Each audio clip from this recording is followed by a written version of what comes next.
Yo, what's going on, high performers? Welcome to the Fitness Outsource Podcast. I'm sitting here with Brandon again, and today we're going to be going over the metabolic reset, what the metabolic reset is. You've heard us say it a bunch of times inside the podcast. Today we're going to go over it and how to do it properly. Roll the intro.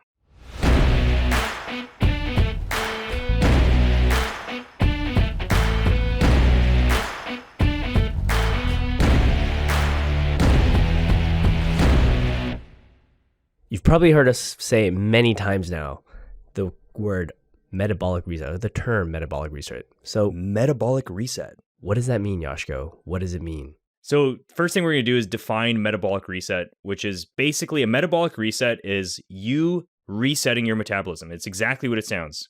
Like people over the course of their lives, they end up eating too little or like infrequently or like just inconsistently for so long that they damage their metabolism. That's essentially what happens. They choose poor foods. They don't eat high quality foods. And then now you've damaged your metabolism. And like you eat 2,000 calories when you have the potential to be eating like 3,000 calories based off your exercise and your age and everything. And I'm sure you've probably punched in your stats into an app before and it tells you should be eating 3,000 calories and you're like, I'm only eating 1,800 calories. What the hell's going on? So today we're going to be teaching you how to fix this problem. So yeah.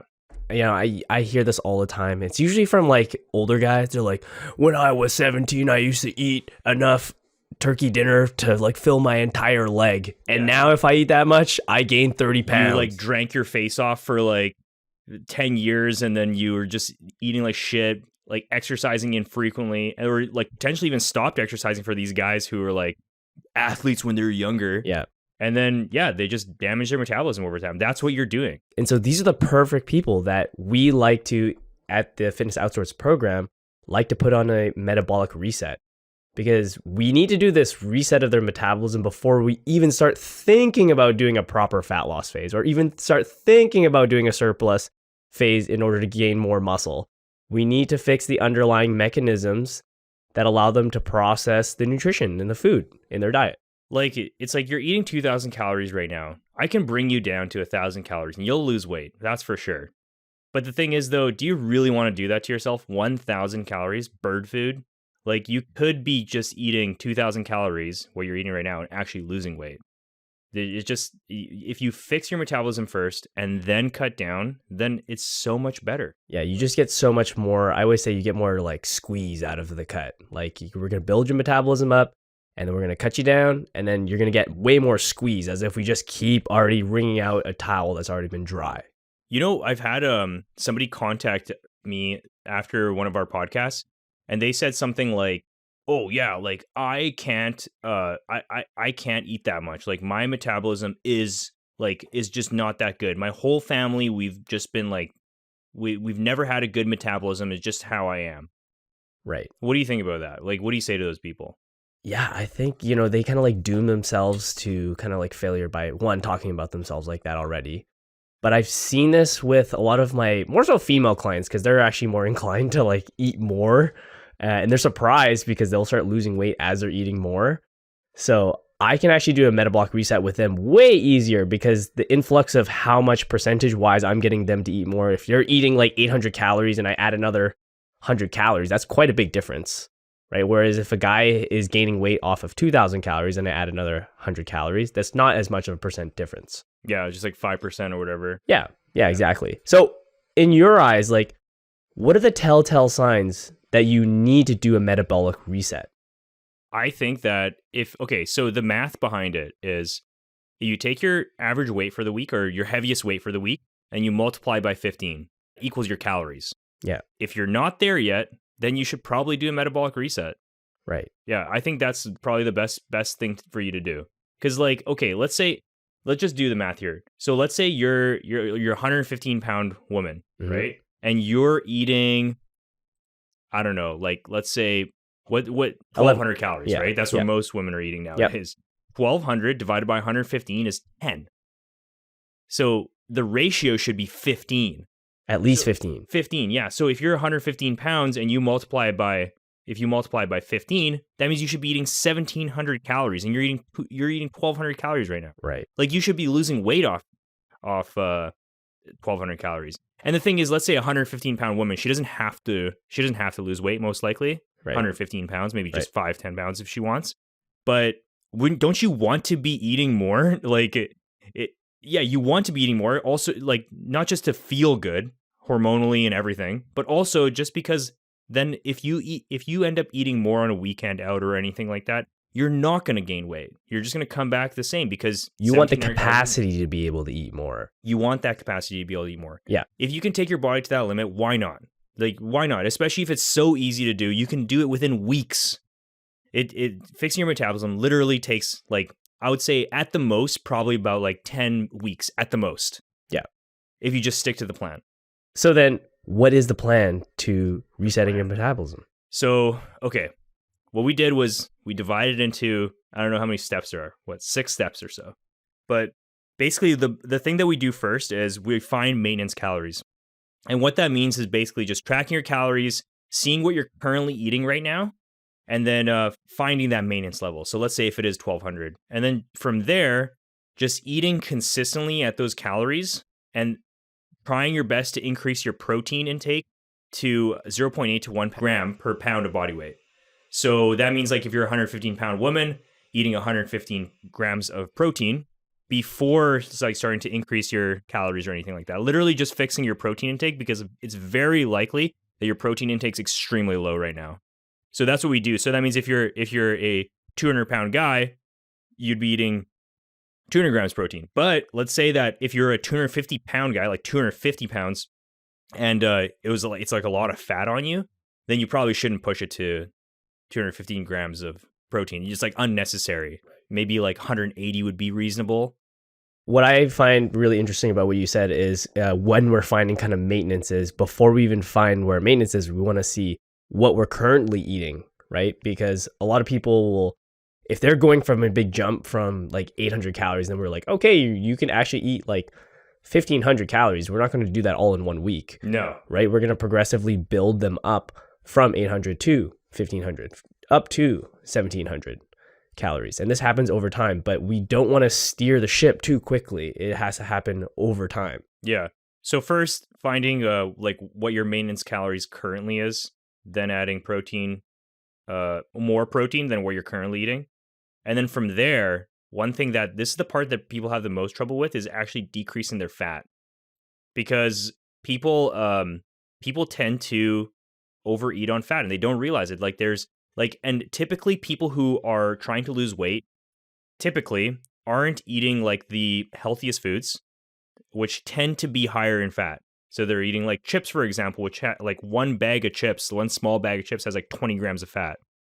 Or like just fried foods in general, like their fats are through the roof. Like how many clients have you had come through the door who are eating like 130 grams of fat per day along with their carbs? Tons. And the thing with the fats is they're so calorically dense that as soon as we start dropping those fats, like those calories come down. And then we have to redistribute them somewhere else, right, to get the calories. So we might as well redistribute them into your protein, like with the people who are having a hard time reaching those protein goals. Mm-hmm.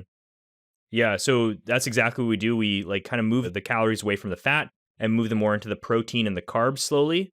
And then from there, we have officially found like a new maintenance, but also now you're eating healthier foods. Because the truth is, if you're decreasing fat and increasing protein, you're going to have to force yourself to eat healthier. Like, okay, eating 400 grams of carbs, unless you're doing it with like diet soda, like you have to be eating like healthy food, like fruit and stuff. It's so hard to fit in 400 grams of carbs without eating healthy. Yeah, for those who don't kind of like quantify them and they don't really track as much, like my goal on a daily basis is like 385 carb.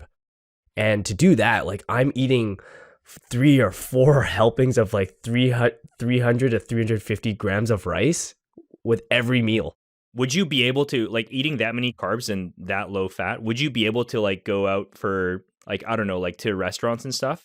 I can, yeah, for sure. Like on a daily basis? On a daily basis, it would be kind of hard. But the only thing with if you go to restaurants is like they're going to use so much butter and oil and everything like that, right? So that lends into us trying to lower those fats. Like we don't really know how much, like if you go Cactus Club, what they fried your sirloin steak with, how much butter they put on top of it, right? So that's going to drive those calories up.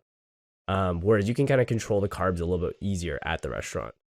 Yeah, for sure. Yeah. So wait, you're saying at the restaurant you can control the carbs as in like eat more carbs?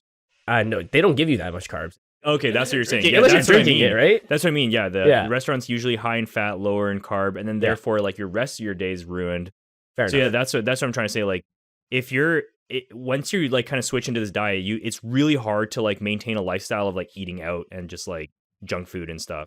You basically have to go back to eating like single ingredient foods or whole foods. Yeah. Stay away from the processed stuff.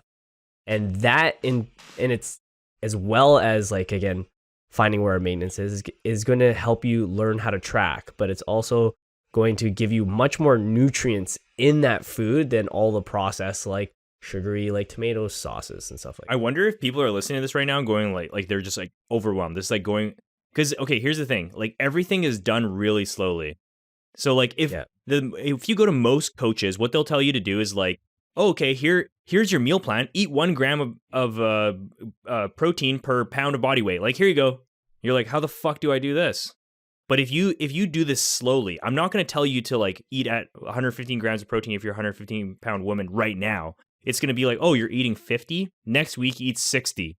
Next week, eat 70. And it's so slow. And then by the time you get to like 1 pound of gram of body weight per pound of body weight, and then you also are eating like higher carb amount, lower fat amount, like that's all done so slowly. You're eating healthy and you're like, oh, when did I start eating healthy like this? You slowly start eliminating some of those foods that you just can't fit into your diet anymore. It's like a slow process. So hopefully this isn't going over anybody's head, but this is essentially how you like get somebody to eat healthy. You do it over a long period of time slowly. It's like people telling people to like stop eating junk food. It just doesn't happen. You can't just tell somebody to stop eating like shitty food. Right. Like, oh, just stop going to restaurants every day. Like how? What am I supposed to eat? But if I tell you like, hey, you can still go to restaurants for now, but like as I decrease your fat over time, you're like, oh shit, maybe I'm going to have to go to this restaurant instead of this restaurant. And then, oh man, I'm not going to be able to fit this restaurant anymore. I'm going to try to make this at home. It just becomes less worth it to go out at that point, or it becomes less worth it to like measure like, I don't know, like Skittles or chips or something, right? You might as well spend those calories and those macros on something that's going to fill you up and make you feel good. Yeah, totally. Once you kind of find where your maintenance is, again, we want to build ourselves back up to that metabolic magical zone between 15 to 17%. 15 at the minimum. 15 to 17 multiple. Yeah, a multiple of 15 to 17. If we're lower than that, we need to build ourselves all the way back up to that. So what we're going to do, as we alluded to before, is progressively building your calories back up. So once you've reached an adequate number of protein, where are those calories going to come from? They're going to come from your carbs because we don't want the fats, right? So in order to do this, we're going to increase our carbs from 10 to 20 grams per week. So when we do it in that sense, we're adding another 40 to 80 calories per week. And so if we do that week by week, your metabolism can adjust, right? Again, we're not steering the ship really fast. We're not saying like, okay, last week you had 50 carbs, now you're eating 100. We're adding 10, 20, right? And so your body can slowly adjust and build itself back up to where we want it to be. Yeah, so if you're adding 10 grams per week over a 6-week period, that's 240 calories that you're eating now compared to before. Right. Like that's a significant amount that you can just increase within 6 weeks. So that's why it's so worth it to do it. Like it's so fast and it's so simple. And again, it doesn't seem like we're adding that much over that time span, right? If we chunk it up week by week. Yeah, totally. Yeah, and then your body just like takes that and just throws it into the furnace and it just like keeps burning. Yeah. Like, and before you know it, you're eating an extra like 500 to 600 calories than you did like 12 weeks ago. Yeah. And that's another thing. So if you go 80 calories, so if you're increasing by 20 grams per week, then in 6 weeks, you're eating 480 calories more. Within 6 weeks, like most men should be able to do this. Right. Which could be an extra meal. Yeah, that's exactly. Yeah, totally. Yeah. Man, if like it's so simple. And okay, the thing is like, I don't care if you don't believe this or anything. This is what we do with every single one of our clients that comes in. and it's 100% effective. Like I've yet to have a client that comes in who doesn't handle this. Right. Have you? As long as they're following the plan, like everyone's able to do it. But people like to be told to eat more, so. Yeah, exactly. Yeah. Some people don't. Yeah. That's when they get to a certain point, though. Yeah. So that's the thing. Like we have a lot of clients that come in who don't want to eat more. And the reason why they don't want to eat more is because they feel like they're going to gain weight. And then all we say is like, hey, you're very likely using this system, you're going to probably stay the same weight. If you gain 1, 2, maybe 3 pounds over the course of this period, it's not going to be the end of the world because now you're eating like 400, 500, 600 calories more than before. Don't you want this? And then also be like 3 pounds heavier? What's 3 pounds? People don't even notice that on you. And then if we are able to maintain that higher amount of calories or higher amount of maintenance, when we actually go into our fat loss phase, you're going to get so much more out of that fat loss phase when we go back on a deficit. 100%. But if you keep just digging yourself at the bottom of the well and you keep going there, you're not going to strike gold there. Yeah, so I've had clients who've done this before, and then they're shocked at how much better their runs feel because like, let's say they're running like 3-4 times a week. Their runs feel better. Yeah, it's like no shit because you're eating more. You have more energy to utilize. Like the body's a very simple thing. It's just like a car. You put the right fuel inside, you put enough fuel inside, it goes. Once you run out of fuel, it doesn't go anymore. Like that's essentially how your body works as well. That actually leads into the next thing. The very last thing is increasing exercise volume slowly over that period of time as well. So this might mean something simple like, hey, right now at the beginning of this entire journey, you're doing 3,000 steps per day. By the end of this journey, you're going to be doing 6,000 steps per day. So double what you're doing right now. But it's going to be like just like how we increase the carbs, right? It's a very slow process over 6 weeks. Because if we add 500 steps per week over a 6-week period of time, that's 3,000 extra steps at the end. And what's an extra 500 steps per week? Like, per day on average for the entire week? Like nothing. You won't even feel that. That's like a couple extra trips to the washroom. Yeah. And the nice thing is as we're adding carbs, again, like you said, we're going to have more energy to do these things. Exactly. Yeah. So it's the system is foolproof. Right. Yeah. But this is what we do with all of our clients. And if you're interested in doing a metabolic reset, just give us a shout. We'll give you all like the tools that you need to do it yourself. If you want extra help from us, we're always here for you. Just message us on Instagram. We'll get you in the program. And hope this podcast was valuable for you. Is there anything else that you want to throw in, Brandon? No, I would just like to quickly summarize what we went over. Oh yeah, because we should probably summarize it. We threw a lot of information out there, and I think it's really easy just to go over point forward with right at the end here. So again, if you want to do a metabolic reset, and this is usually for people who again feel like they're gaining weight and they're barely eating anything, it's time to do a metabolic reset. So the first thing you do is you find your maintenance calories, start tracking, find out where you currently are, and we're going to make slow adjustments from there. We're going to increase your protein intake up to 0.8 to 1 gram per pound body weight. So we're going to try to get it up there. Again, you want to progressively go up there so it doesn't happen all at once. Once you get there, you're going to decrease your fats. For women, we probably want to be around 40 to 50 per day. For men, you probably want to be around 60 to 70 grams per day. And then as we're building up the calories, we're going to do this through carbs. So add 10 to 20 carbs per week. And then lastly, slowly increase your exercise. If you do all these things, it is guaranteed your metabolism will improve. Yeah, it's 100% foolproof. We've seen it done so many times. It's 100% possible. So I'm not telling you to trust the process. I'm just telling you just to engage into the process because there is nothing to debate about. We've seen it. It works. So this is how you do it. This is how you eat more. And then also, this is how you eat more without getting fat. That's the goal. Yeah. All right. We'll see you in the next episode, guys. Thanks so much for tuning in. Hope this was extremely helpful for you. And that's pretty much it. See you in the next one. See you guys.